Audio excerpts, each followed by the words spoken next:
अस्सलामुअलैकुम व्यूअर्स। इस video lecture में हम ट्रिपल कॉलम कैश बुक पर एक क्वेश्चन करेंगे जिससे आपको क्लियर हो जाएगा कि ट्रिपल कॉलम कैश बुक किस तरह बनाई जाती है। तो उसका पहले फॉर्मेट देख लें कि जिसमें डेट, पार्टिकुलर, लेजर फोलियो के लेजर का नंबर क्या है,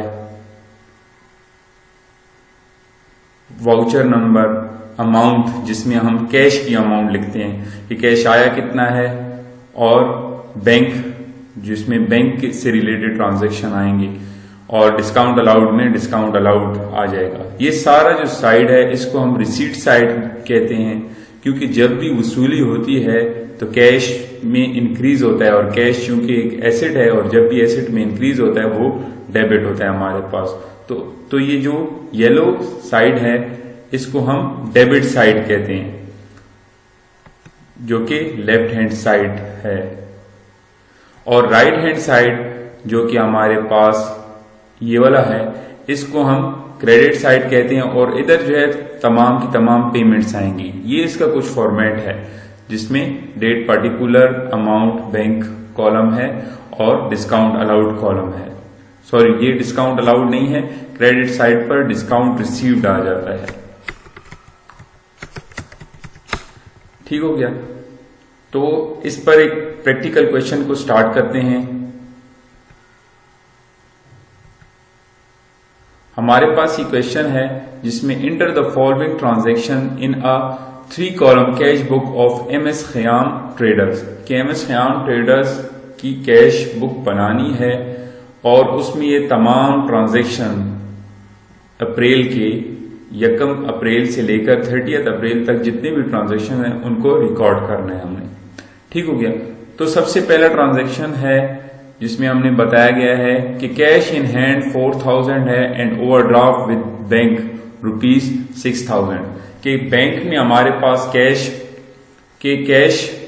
जो हमारे पास मौजूद है नकद में, तो वो है 4000 का, जिसको हम कैश इन हैंड कहते हैं। और ओवरड्राफ्ट बैंक से के पास फॉर एग्जांपल हमने जितने हमारे अमाउंट बैंक में हमने डिपॉजिट की थी उससे ज्यादा निकलवा ली। और कितनी ज्यादा निकलवाई है? 6000।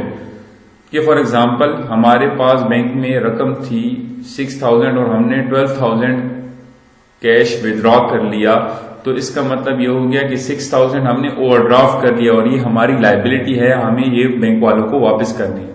तो इस ट्रांजैक्शन की एंट्री करेंगे। फर्स्ट एंट्री है ये। ठीक हो गया, 1 अप्रैल की। इसमें हमारे पास जो ट्रांजैक्शन है, पहले उस ट्रांजैक्शन को देख लेंगे। ट्रांजैक्शन किस तरह होगा कि ट्रांजैक्शन हमारे पास होगा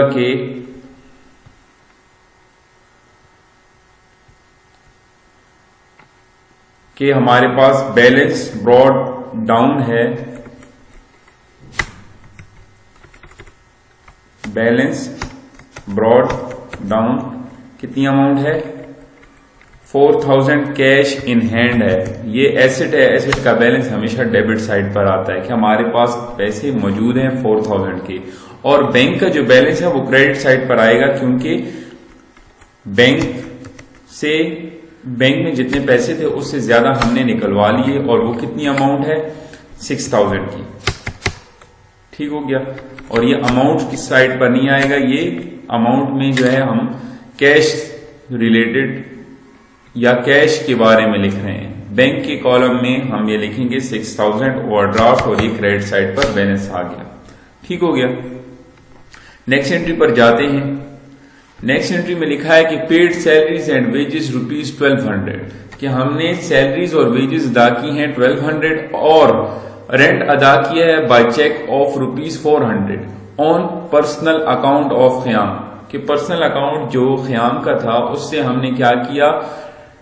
400 का रेंट अदा किया। और इधर जो है सैलरीज एंड वेजेस के साथ ये नहीं लिखा हुआ। इनको चाहिए था कि ये लिखते कि ये सैलरीज और वेजेस जो हैं वो कैश में अदा हुई हैं।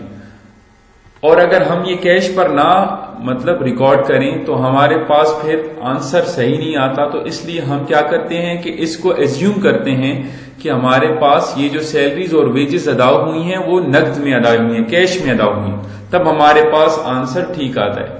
अदरवाइज ये जो फिक्रा बन रहा है उसमें सैलरीज एंड वेजेस और रेंट को चेक से अदा किया गया है, ये बन रहा है। लेकिन अगर इधर क्लियर हो जाता या ये एज्यूम कर ले हम कि ये सैलरीज एंड वेजेस कैश में अदा किए हैं, तब हमारे पास आंसर ठीक आता है। तो हम लिख लेते हैं, पेमेंट साइड पर चले जाते हैं और लिखते हैं salaries and wages, salaries and wages अदा हुई है। कितनी रकम थी उनकी? 1200। तो कैश से हमने माइनस कर दिए। इसको अमाउंट की जगह अगर हम कैश भी लिख लें तो आपको समझने में आसानी हो जाएगी। ठीक हो गया, इधर भी कैश लिख लेते हैं। तो 1200 हमसे कैश चला गया और बैंक से जो गए हैं वो कौन सी अमाउंट थी? वो अमाउंट थी 400 की और वो हमने पे की थी किराए के पैसे, जो कि हम 400 है रेंट। ठीक हो गया, तो बैंक हमारा क्रेडिट हो गया, इस तरह कैश हमारा क्रेडिट हो गया और हमारे पास सैलरीज एंड वेजेस और रेंट जो है दोनों की हमने अदायगी कर दी। ठीक हो गया। इसकी अगर आप एंट्री देखें तो इस तरह एंट्री होगी कि सैलरीज एंड वेजेस डेबिट हो जाएगा और हमारे पास रेंट डेबिट हो जाएगा और कैश हमारे पास क्रेडिट हो जाएगा और बैंक हमारे पास क्रेडिट हो जाएगा। इसको अलग अलग भी कर सकते हैं और साथ साथ भी। और सैलरीज एंड वेजेस की अमाउंट 1200 है, इसकी अमाउंट 400 है। कैश हमारे पास जो क्रेडिट हुआ है वो हुआ है 1200 और बैंक हमारे पास क्रेडिट हुआ है 400 से, क्योंकि रेंट की रकम हम एज्यूम कर रहे हैं कि हमने चेक बाय, और क्योंकि रेंट की रकम हमने चेक से अदा किया। ठीक हो गया। नेक्स्ट एंट्री पर जाते हैं। नेक्स्ट एंट्री है हमारे पास कैश सेल्स अमाउंटेड टू ₹5000 कि हमने कैश सेल्स की हैं। जब कैश पर चीजें बेचते हैं हम तो हमारे पास एंट्री इस तरह होती है कि कैश हमारे पास आ गया, कैश एसेट में इजाफा हो गया। कितनी अमाउंट से? 5000 से। और दूसरी तरफ हमारे पास सेल्स भी बढ़ गई, सेल्स हमारी रेवेन्यू में इजाफा होता है तो क्रेडिट हो जाती है 5000 से। तो हमारे पास देखिए इधर कैश डेबिट हुआ है, वजह सेल्स है, तो कैश डेबिट साइड पर हम आ गए, जो कि हमारा रिसीट साइड है, वसूली हुई है, और वजह क्या है? सेल्स। कितनी अमाउंट? 5000। ये हमारे पास 5 अप्रैल वाली एंट्री है और ये जो है ये हमारे पास ही 2 अप्रैल, सेकेंड। ठीक हो गया।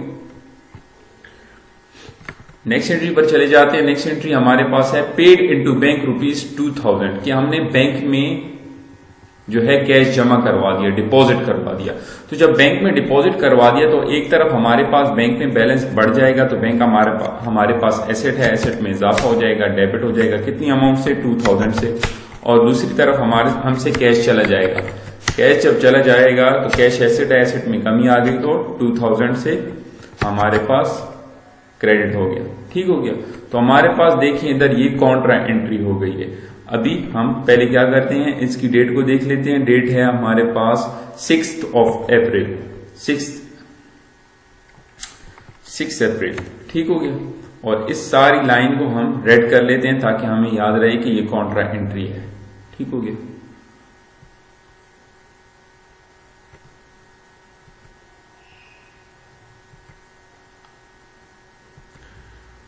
और हमारे पास क्या होगा? इधर बैंक डेबिट हुआ है, वजह क्या है? कैश। और बैंक के कॉलम में चले जाएंगे और अमाउंट लिख लेंगे 2000। हमने बैंक में डिपॉजिट कर दी, बैंक में एसेट में इजाफा हो गया। ठीक हो गया। वजह कैश। और इधर जो है हमारे पास कैश क्रेडिट हुआ है और वजह क्या है? बैंक। तो बैंक हमारे पास वजह हो गई और कैश की जो है वो क्रेडिट साइड पर कैश की कॉलम में लिख लिया हमने अमाउंट, कैश हमसे कम हो गया 2000। ठीक हो गया। इसके बाद नेक्स्ट एंट्री पर चले जाते हैं। नेक्स्ट एंट्री है हमारे पास 8 अप्रैल की कि sold investment having a face value of 2000, कि हमने इन्वेस्टमेंट जो कि जिसकी फेस वैल्यू है 2000 वो बेची है, और वो कितने पे बेची है, 4000 की बेची है, और इस रकम को डिपॉजिट करवा लिया है बैंक में। ठीक हो गया। तो हमारे पास इधर जो है बैंक में हमारे पास एसेट में इजाफा हो जाएगा 4000 से, और दूसरी तरफ क्रेडिट हो जाएगी इन्वेस्टमेंट जो कि हमने बेच दी, सेल आउट कर दी 4000 की। ठीक हो गया। तो हमारे पास बैंक क्या हुआ है, डेबिट हुआ है। वजह क्या है, इन्वेस्टमेंट की सेल की है, तो इन्वेस्टमेंट हम इधर लिख लेंगे और बैंक को डेबिट कर देंगे कितनी अमाउंट से, 4000 से। ठीक हो गया। ये हो गई 8 अप्रैल की एंट्री। नेक्स्ट एंट्री है हमारे पास 12 अप्रैल की, वो है रिसीव्ड अ चेक फ्रॉम कमाल on account ₹290 and allowed him discount 40, कि हमने एक चेक रिसीव किया है कमाल से, और वो जो है हमने इसको, और इस पर हमने क्या किया है, इसको ये चेक है 290 का, और इसको हमने डिस्काउंट अलाउ किया 40 का। ठीक हो गया। जब हम जो है जब हम चेक रिसीव करते हैं और ये नहीं लिखा होता कि हमारे पास ये चेक कब डिपॉजिट हुए, अगर उसी दिन डिपॉजिट हो जाए तो हम बैंक के अकाउंट को डेबिट कर देते हैं। लेकिन जब हमारे पास ये उसी दिन डिपॉजिट नहीं होता बैंक में, तो हम जो है कैश के अकाउंट को डेबिट करते हैं। तो इधर हमारे पास इस तरह होगी एंट्री कि 12 अप्रैल की एंट्री है, हमारे पास कमाल से हमने चेक रिसीव किया है, और कितने का चेक है, 290 का। ये देखिए हम कैश साइड पर इसलिए लिख रहे हैं कि ये जो है अमाउंट कैश में बैंक में डिपॉजिट नहीं हुई उसी दिन, तो इस वजह से 290 कैश की कॉलम में आ जाएगा कि कैश हमारे पास कंसिडर होगा, और 40 का जो है हमने डिस्काउंट अलाउ कर दिया। ठीक हो गया। 13 अप्रैल की एंट्री है withdrew from bank for office use, कि हमने ऑफिस के यूज के लिए 500 रुपीज बैंक से निकलवाए हैं। तो बैंक से जब निकलवाए तो ये एंट्री उलट हो जाएगी। ये देखें, बैंक में हम डाल रहे थे जो है कैश, अब हम बैंक से कैश निकाल रहे हैं। ठीक हो गया। तो हमारे पास कैश में इजाफा हो जाएगा, हमारे ऑफिस में नकद रकम ज्यादा हो जाएगी, कितनी, 500, और बैंक में जो हमारे पास बैलेंस था वो कम हो जाएगा 500 से। क्यों? क्योंकि बैंक से हमने निकाल लिया। तो ये भी कॉन्ट्रा एंट्री है, लेकिन ये इस एंट्री के उलट है। ठीक हो गया। तो हमारे पास 13 अप्रैल की एंट्री है, और ये भी कॉन्ट्रा है, तो इसको भी हम हाईलाइट कर देंगे, रेड कर देंगे, और इधर हम लिख लेंगे कि कैश डेबिट हुआ, और वजह क्या है, बैंक, और कितनी अमाउंट है कैश में डेबिट कितनी हुई है, 500 का कैश में इजाफा हुआ है, और बैंक जो है वो क्रेडिट हुआ है, वजह है कैश, और बैंक में की कॉलम में हमने क्रेडिट कर दी 500। ठीक हो गया। 13 अप्रैल की एंट्री हो गई। इसके बाद हमारे पास एंट्री है 15 अप्रैल की, परचेज गुड्स फॉर कैश, की हमने क्या किया, गुड्स को परचेज किया कैश पर। ठीक हो गया। तो कैश पर जब हम परचेज करते हैं तो हम पेमेंट कर रहे हैं ना, तो परचेजेस लिख लेते हैं इधर, परचेजेस, और हमसे कैश चला गया, परचेजेस डेबिट और कैश क्रेडिट। जब कैश चला गया क्रेडिट साइड पर हुआ, तो क्रेडिट साइड पर आगे लिख दिया अमाउंट कितनी, 1000, और ये रकम किधर से चली गई, हमसे जो है परचेजेस की वजह से चली गई। कितनी अमाउंट, कौन सी डेट है, 15 अप्रैल। ठीक हो गया।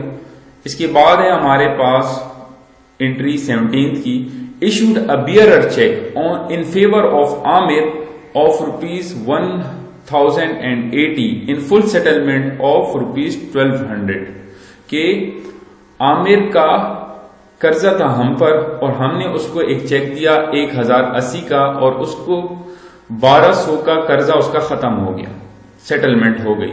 मतलब कि 120 रुपया या 120 रुपीज जो हैं वो हमें डिस्काउंट रिसीव हुए हैं, और बैंक से हमारे पास जो है 1080 रुपीज बैंक से चले गए।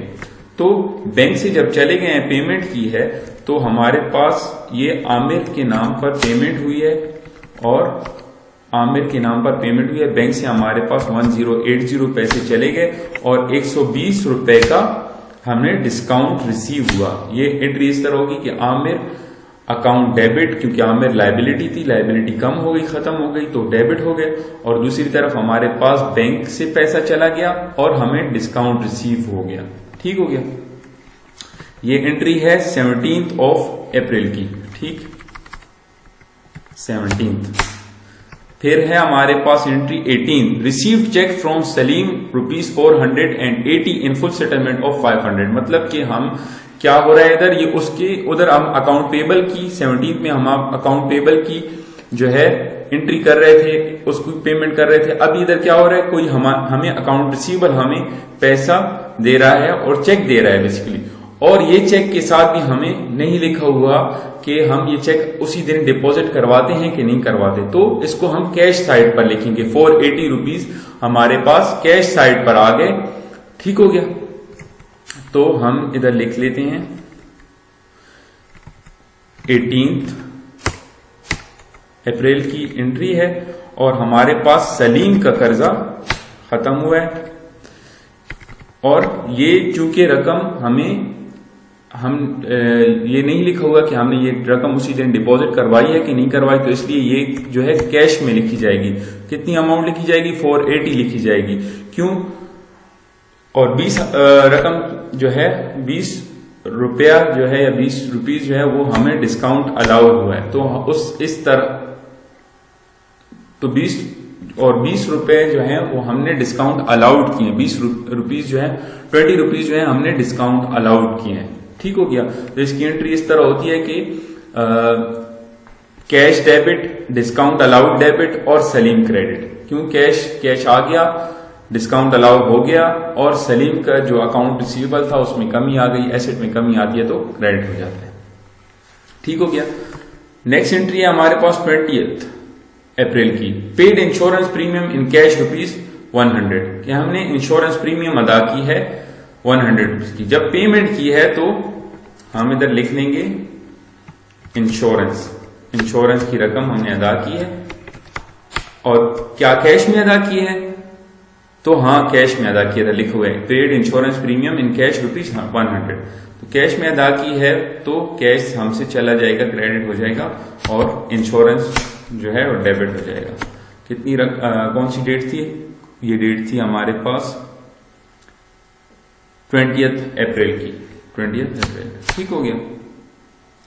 फिर है हमारे पास 25 अप्रैल, चेक रिसीव फ्रॉम सलीम। जो हमने चेक सलीम से रिसीव किया था 480 का, ये वाला 18 अप्रैल पे, वो हमने इंडोर्स कर दिया करीम को इन फुल सेटलमेंट ऑफ ₹520। तो हमने जो है जो चेक रिसीव किया था और उसको हमने क्योंकि डिपॉजिट नहीं करवाया था तो कैश में कंसिडर किया था। अभी क्या करेंगे, अभी हम जब हमने सलीम से चेक रिसीव किया था और उसको डिपॉजिट नहीं उसी दिन करवाया था, तो इसको हमने कैश में लिखा था और कैश डेबिट कर दिया था ये, और उस तरह डिस्काउंट अलाउड डेबिट किया था। अभी इसी चेक को हमने जब एंडोर्स किया तो इधर जो है जब डेबिट हुआ था चेक, तो अभी जब डेबिट हुआ था कैश, तो अभी क्रेडिट होगा कैश। क्यों? क्योंकि हमने डेबिट किया था, यही चेक हम दे रहे हैं, तो एंडोर्स कर रहे हैं, मतलब उसको दे रहे हैं। ठीक हो गया। और ये डेट कौन सी है? डेट है हमारे पास 25। तो 25 अप्रैल हमने चेक जो है एंडोर्स कर दिया। किसके नाम एंडोर्स किया है हमने? करीम के नाम। तो करीम। ठीक हो गया। और कैश हमारे पास क्योंकि पहले डेबिट हुआ था तो अब हम क्रेडिट कर देंगे क्योंकि हमसे चला गया। ठीक हो गया।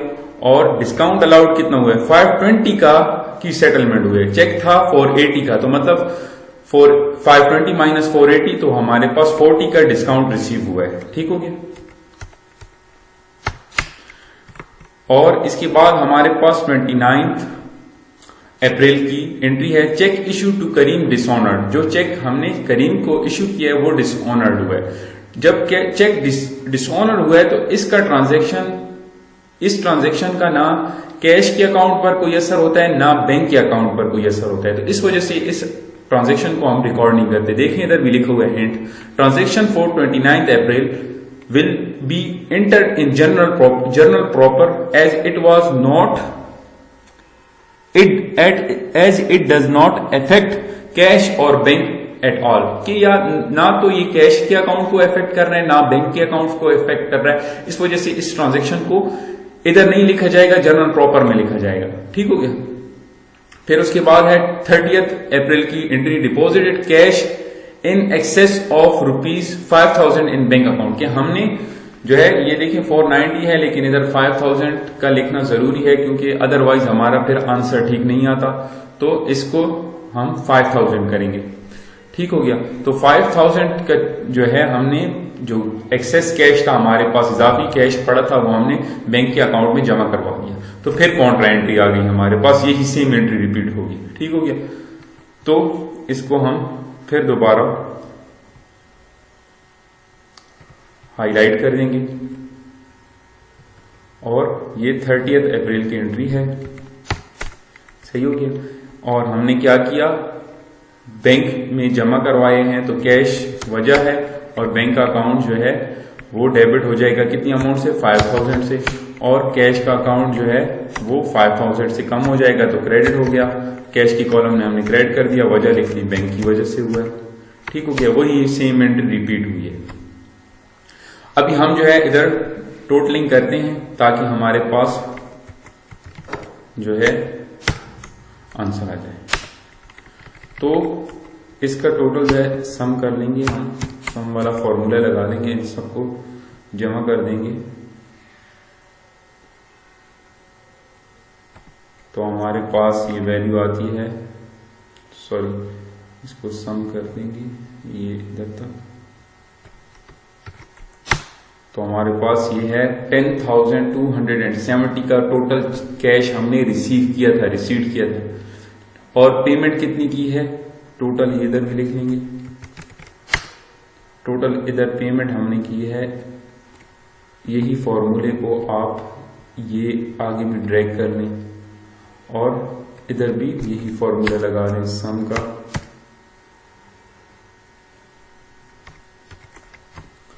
तो ये हमारे पास आ गया इतना, इधर से भी ये आ जाएगा और ये भी आ जाएगा। ठीक हो गया। अभी देखें हमारे पास कैश टोटल जो है हमने रिसीव किया 10,270 और पेमेंट हमने की है 9,780। इसका मतलब ये है कि हमारे पास अभी भी कैश मौजूद है। कितना कैश मौजूद है उसको हम कहेंगे बैलेंस बैलेंस कैरिड डाउन। वो आएगा हमारे पास, ये देखें इधर हम कैलकुलेशन कर लेते हैं, इज इक्वल टू 10,270 माइनस 9,780, तो वो हमारे पास आता है 490। तो 490 का बैलेंस कैरी डाउन आ गया, मतलब हमारे पास कैश इतना मौजूद है। अभी देखिए हमारे पास टोटल साइड बराबर आ गया। और जब हम बैंक का देखें तो बैंक में हमारे पास 11,000 पड़े, मतलब हमने बैंक में 11,000 डिपॉजिट करवाए हैं और बैंक से जो पेमेंट किए हैं वो 7,980 की किए हैं। तो इनका भी हम देख लेंगे कि इनका डिफरेंस कितना आता है। तो 11,000 माइनस 7,980, तो वो आता है 3,020 जो है वो बैंक का बैलेंस है। ये नेक्स्ट ईयर में या नेक्स्ट मंथ में अप्रैल के बाद आता है हमारे पास 1 मई। ठीक, मई 1 को हमारे पास बैलेंस ब्रॉट डाउन, या हमारे पास बैलेंस जो मौजूद होगा वो कितना होगा, वो होगा कैश का 490 और बैंक का हमारे पास होगा 30,020। ठीक हो गया। तो हमारे पास ये देखिए इधर से वाज़ेह हो गया कि 10,270 हमने कैश हमारे पास वसूल किया था और पेमेंट हमने कम की थी, और 11,000 हमने बैंक में डिपॉजिट करवाए थे और पेमेंट हमने कम की थी। तो इन दोनों का जो डिफरेंस आया तो फिर वो हमने क्या किया, बैलेंस लिख लिया। तब हमारे पास ये टोटल का साइड बराबर आ गई, ये वाली लाइन, ठीक हो गया।